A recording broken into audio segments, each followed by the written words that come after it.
Welcome to my YouTube channel. అయితే కొత్త వీడియోతో అయితే మళ్ళీ మేము ముందుకు వచ్చేసాను. వీడియో ఏంటంటే వెజ్ పలావ్. చాలా బాగుంటుంది, టేస్టీగా ఉంటుంది. మన పిల్లలకు కూడా చాలా ఇష్టమైంది. ట్రై చేయండి, ట్రై చేసి చెప్పండి. అయితే ప్రాసెస్ ఏంటి అనేది చెప్తాను. అయితే వీడియోలోకి వెళ్ళిపోదాం, వచ్చేయండి. అయితే వీడియోలోకి వెళ్ళే ముందు మీకు నచ్చితే సబ్ చేయండి, లైక్ చేయండి, కామెంట్ చేయండి.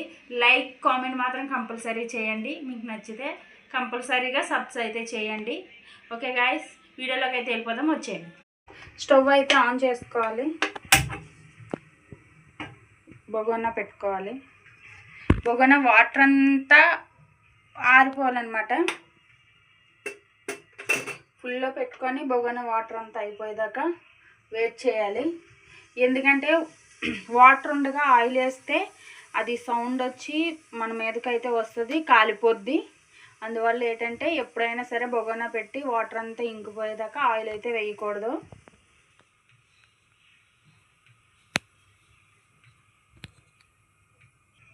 చూసారా వాటర్ లేకుండా బొగోనా ఎలాగ ఆరిపోయిందో. ఇప్పుడు ఈ బొగోనాలో ఇప్పుడు ఆయిల్ వేసుకోవాలి.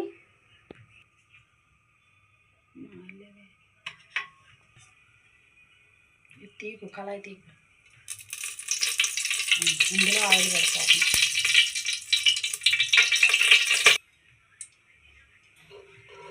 ఇలా ఆయిల్ అయితే వేసుకోవాలి. చూసారా సౌండ్ వస్తుంది, ఎందుకంటే గరిటికి చిన్నది వాటర్ ఉన్నా సరే ఇలా సౌండ్ వచ్చి అది చూసి మనం ఏదైతే పడిపోద్ది. ఆయిల్ వేసాం కదా, ఆయిల్ వేసేసి మరిగేదాకా ఉండాలి. అయితే ఆయిల్ అయితే మరిగిపోయింది కదా, స్లోలో పెట్టుకోండి. స్లోలో పెట్టుకున్న తర్వాత చెక్క తక్కువ వేసుకోండి, మీకు ఎంత కావాలంటే అంత వేసుకోండి. చెక్క అండ్ లవంగాలు 4 వేసుకుంటే సరిపోద్ది. ఇవ్వండి 4, 5 వేసుకుంటే సరిపోద్ది, ఎక్కువ వేసుకోవసరం లేదు. ఇవి వేసుకోవాలి యాలకులు, అవి కూడా వేసేసుకొని మరిగిన తర్వాత ఇప్పుడైతే ఉల్లిపాయలు అయితే ఉల్లిపాయ పచ్చిమిర్చి వేసుకోవాలి. వేసేసుకొని ఆయిల్ ఎక్కువ మరిగితే స్లోలోనే పెట్టుకోండి, మరగకపోతే హైలో పెట్టుకున్నా పర్లేదు. ఇలా కలిపేసుకోవాలి, అది వేగనివ్వాలి. సైడ్లో అయితే కొంచెం వాటర్ అయితే పెట్టుకోవాలి. ఆయిల్ వాటర్ పెట్టుకొని ఇప్పుడు అది కూడా ఆన్ చేసుకోవాలి. ఇది కూడా మరగాలన్నమాట. వాటర్ కొంచెం వేడెక్కితే సరిపోద్ది. ఇలా వేపేసుకోవాలి. చూసారా ఏగాయి, ఇంకా కొంచెం వేగాలి, బ్రౌన్ కలర్లో వేగాలన్నమాట.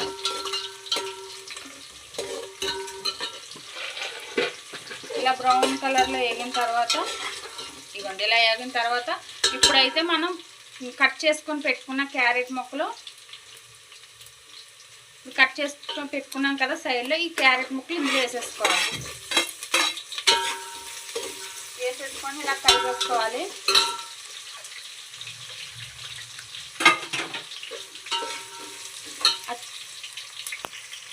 అయితే వాటర్ చూసారా బాయిల్ అయిపోయింది. ఇప్పుడు స్టవ్ అయితే ఆఫ్ చేసేసుకోవాలి. ఆఫ్ చేసేసుకొని ఇందులో మిల్ మేకర్లు అయితే వేసేసుకోవాలి వాటర్లో. ఇప్పుడు దీనిని అటు ఇటు కలపండి, ఎందుకంటే కొంచెం పొంగుతాయి అన్నమాట. అది అలా వదిలేసి ఈ క్యారెట్ వేగింది కదా, ఇందులోనే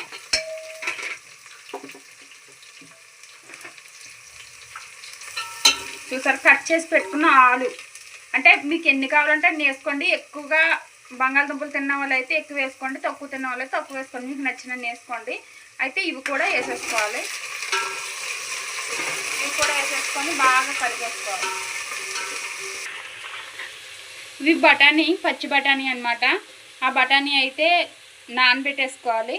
అంటే ఏదైనా కలర్ ఉంటే ఇగో చూసారా కలర్, ఇది ఈ కలర్ అంతా పోద్ది.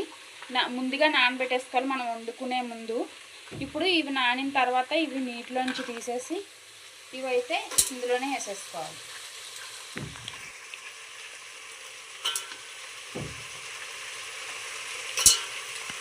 నేను పచ్చి బఠానీ తక్కువ ఉన్నాయని ఈ బఠానీ కూడా వేసుకున్నాను.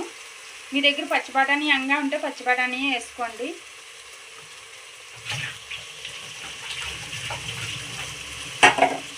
ఇప్పుడు దీన్ని కూడా మొత్తం కలిపేసుకోండి.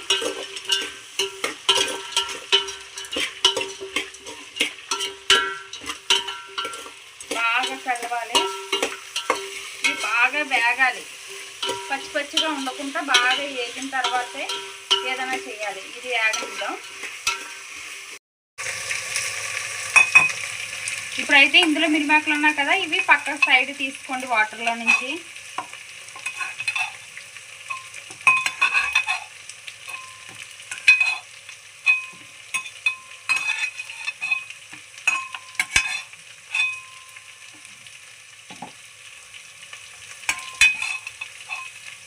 ఇలా సైడ్ తీసుకున్నాం కదా, ఇది బాగా కలపాలి, లేదంటే కింద మాడిపోతుంది అన్నమాట. ఇప్పుడు అది అలాగే స్లోలో పెట్టేసుకోండి. ఇప్పుడు ఇవి ఉన్నాయి కదా, ఇడ్లీ వాటర్ అంతా పిండేయాలి. ఇలా వాటర్ అంతా తీసేయాలన్నమాట. కాలుతుంది, చల్లగా అయిన తర్వాత తీసుకోండి. ఇలా వాటర్ అంతా తీసేసుకొని సైడ్లో పెట్టేసుకోండి.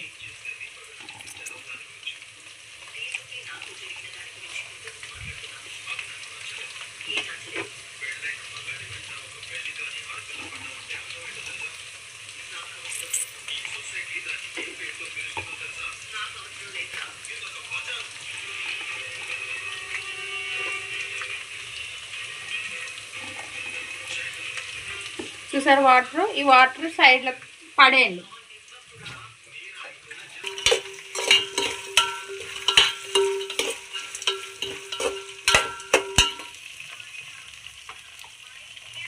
వేగింది కదా, ఇప్పుడైతే అల్లం వెల్లుల్లి పేస్ట్ అయితే వేసుకోండి.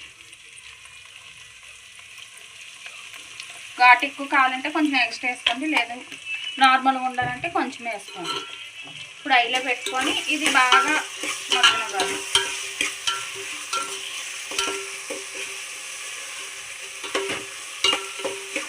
దగ్గర మసాలా ఉంటే కొంచెం మసాలా వేసుకోండి. ధనియాల పౌడర్ ఉన్నా ధనియాల పౌడర్ వేసేసుకోండి.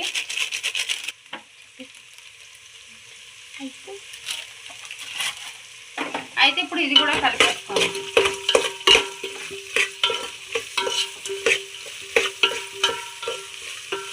ఇప్పుడు దీంట్లో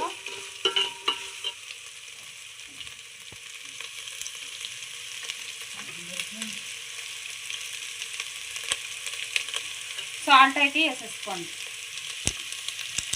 అంటే మీకు తగినంత, మీరు ఎంత వేసుకుంటారో అంత. ఇక్కడ మిక్స్ అయిన తర్వాత ఇప్పుడు ఇలా వదిలేసి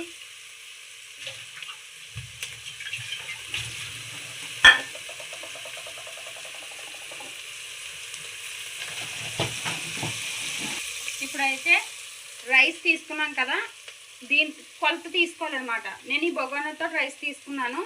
ఎంత అయితే రైస్ తీసుకున్నానో అంతే వాటర్ తీసుకోవాలి. ఇప్పుడు ఈ రైస్ వేరే బొగోనాలో యాడ్ చేసుకోవాలి.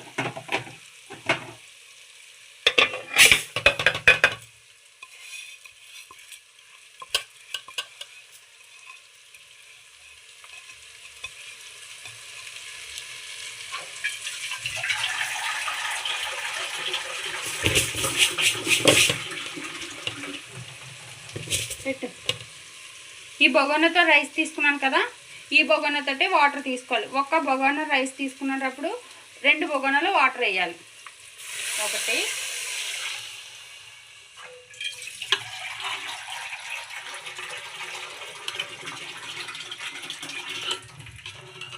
ఇగండి 2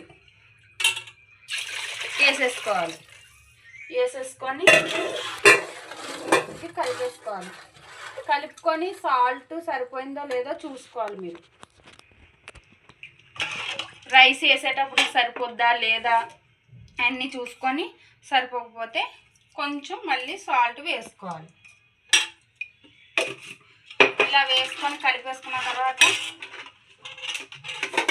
మనం వాటర్ తీసేసిన మిల్లిమేకలు ఉన్నాయి కదా, ఇవైతే ఇందులో వేసేసుకోవడమే. ఇప్పుడు వేసేసుకొని ఇది బాయిల్ అయినంత వరకు ఉండాలి, మూత పెట్టేసుకోవాలి. ఇప్పుడైతే ఈ రైస్ కడిగి పక్కన పెట్టుకోవాలి. అయితే చూసారా, డక్కన్ తీస్తే చూసారా ఇలా మరగాలి, బాగా మీకు ఎప్పుడైనా చూసుకోండి, వాటర్ బాగా మరిగితేనే మీకు టేస్ట్ అనేది వస్తుంది రైసు. ఓకే, ఇప్పుడైతే అలా మరిగింది కదా,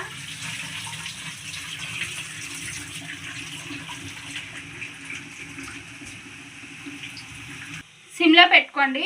పెట్టుకున్న తర్వాత ఇందులో వాటర్ లేకుండా రైస్ ఒక్కటే వేసుకోండి, ఎందుకంటే మనం ఆల్రెడీ కొలత తీసుకొని వేసేసుకున్నాం కనుక.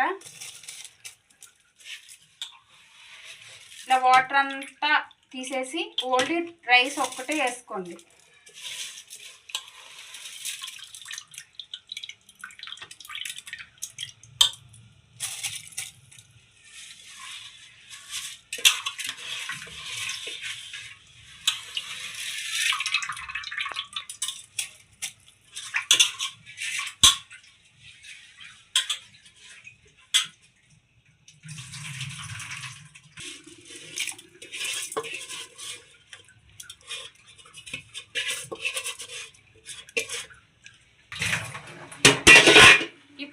రైస్ని కింద వరకు పెట్టి కలపాలి, కింద మొత్తం కలిసేలాగా ఇలా కలిపేసుకొని ఒక్కసారి మనం మళ్ళీ సాల్ట్ చూసుకోవాలి, ఎందుకంటే రైస్ అయిపోయిన తర్వాత సాల్ట్ వేయాలంటే కష్టంగా ఉంటుంది కనుక చూసుకోవాలి ముందుగానే. సరిపోద్ది, రైస్ ఉడికిన తర్వాత కూడా సరిపోద్ది అంటే ఓకే, ఇంకేం వేయొద్దు. ఇప్పుడైతే డక్కన్ పెట్టేసుకొని హైలో పెట్టేసుకోండి, ఇలా హైలో పెట్టేసుకొని ఉంచేయండి. అయితే కొంచెం బాయిల్ అయిన తర్వాత అయితే స్లోలో పెట్టుకోవాలి. చూసారా, ఇంకోండి ఇలా స్లోలో పెట్టుకోవాలి, ఎందుకంటే ఇంకా రైస్ ఉడకదు కనుక. ఇలా స్లోలో పెట్టుకుంటే బాగా మగ్గుతుంది రైస్. ఇదిగోండి ఇంకా పడుకుంది కనుక స్లోలో పెట్టుకొని ఈ వాటర్ అయ్యేదాకా ఉండాలి. కానీ టేస్ట్ మాత్రం చాలా బాగుంటుంది, ట్రై చేయండి. డక్కన పెట్టి ఇలా స్లోలో పెట్టుకొని ఉంచేసుకోవడం. ఇప్పుడైతే చూడండి రైస్ అయింది కదా, దీన్ని కింద నుంచి ఒకసారి కలిపేసుకోండి, అంటే కింద వాటర్ పైకి, పై వాటర్ కిందకి వస్తుంది.